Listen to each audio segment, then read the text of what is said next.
Another matter of jurisprudence that was relevant to the NFL yesterday, Quinshon Judkins, Browns rookie running back, second-round pick, he has not signed his contract, but not because of any contractual dispute with the Browns. He hasn't signed his contract because the Browns knew if he signed his contract, he was going to be put on paid leave because he's facing domestic violence charges. And when you looked at the initial police report, it's like, this doesn't look too good for Quinshon Judkins. The authorities have decided he will not face charges. A memo was released and posted explaining why he's not going to face charges. One of the concerns they have is the period of time that went between the incident and the alleged victim reporting it. But the bottom line is the prosecutors choose not to move forward. And here's the reasons, as articulated. Late reporting of the incident, lack of video, and lack of independent witnesses. So you've got to prove your case beyond a reasonable doubt. And prosecutorial discretion is a very strong thing. Prosecutors are the most powerful people in any jurisdiction because they decide who does and doesn't get charged. And they have a tremendous range of discretion. And at the end of the day, if you want to win your trials, you only charge the people that you know you can show beyond any doubt, reasonable or unreasonable, that they did it. So it doesn't mean he didn't do it. All it means is the prosecutors decided we're not going to risk taking an L on this one. We're not going to charge him. And so that's going to pave the way for the Browns to sign him. But, Michael Hawley, the league will still investigate. If it behaves now as it has in other cases, it'll investigate. If the alleged victim cooperates, they could still suspend him. Ezekiel Elliott, all those years ago, got suspended 6 games, even though he was never arrested. He was never even sued. He still got suspended 6 games because the alleged victim cooperated extensively with the league in its investigation.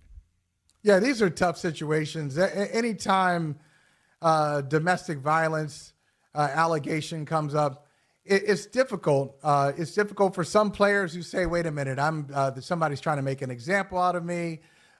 This is not what it appears to be. And it's difficult for those who, and I'm not saying this is the case for Judkins, just in general. Sometimes something does happen, and it's exactly what you said. It can't be proven. There's no video. It's her word against his word. And sometimes these things just disappear, and nobody's really happy with it. The player has that hovering over him, and the victim, in some cases, the victim says, wow, well, there's no justice. This happened, and I wasn't protected in this case. So I would say, as what you said earlier, if there's video of it, if there's video anywhere, I think that changes the conversation. Unfortunately, don't you look at it, Mike, and say it's unfortunate that we're in that situation, that we're the kind of society that if we don't see it, it's hard for us to kind of visualize it.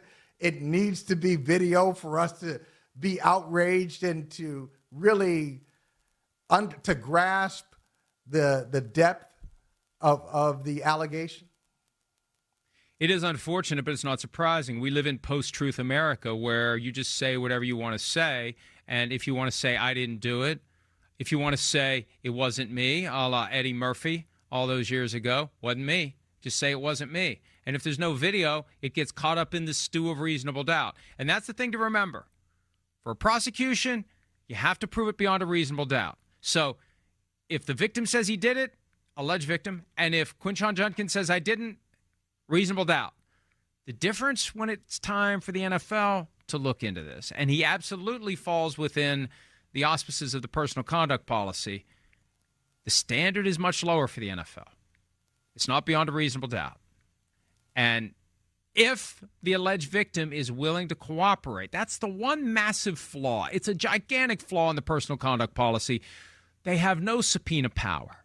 So if it's somebody who doesn't work for an NFL team and that person says, I'm not cooperating, you can't get to the truth. You can't even get to the point where you could suspend the player. But if she is motivated to cooperate and is interviewed multiple times and shows up for the hearing, and they believe her and they don't believe him, he still is going to get suspended. That's the thing that we can't forget here. It's a different apparatus with a lower standard, but it all comes down to whether or not she is willing to cooperate. But you're absolutely right. Video changes everything because without video, people are free to say whatever they want to say, and we don't know who the hell to believe. And that's pretty much true of anything, isn't it? Yeah, it really is. I mean, years ago, it's not a football example, but there's an owner in basketball. We all know the name, or many of us know the name, Donald Sterling. All right, so Donald Sterling owned the Los Angeles Clippers for many years. And if you go to LA and you happen to, let's say you enjoy reading and you go to court and you just look at all the lawsuits against Donald Sterling, it's all there. It's all there. It had been there for years. People knew it. This is who this guy is. He's got a problem. Donald Sterling was caught on tape, a secret tape made by one of his lovers. And he said all the things that he had said for many years. But he said it on tape. And his team, Adam Silver, in one of his first acts as NBA commissioner, decided that Donald Sterling was no good for the league, and we're going to take his team away. Well, Adam and everyone else, that had been there. It had been out there. It was in black and white. It was on the books. It was on the record, but nobody really did anything about it. It was only until we got some kind of recording, some kind of audio proof or visual proof for some, where you are moved to act on it. And so that's just I guess that's the way of the world. Hi, it's Mike Florio. Thanks for watching PFT on YouTube. Hit subscribe for the latest news and analysis from Pro Football Talk.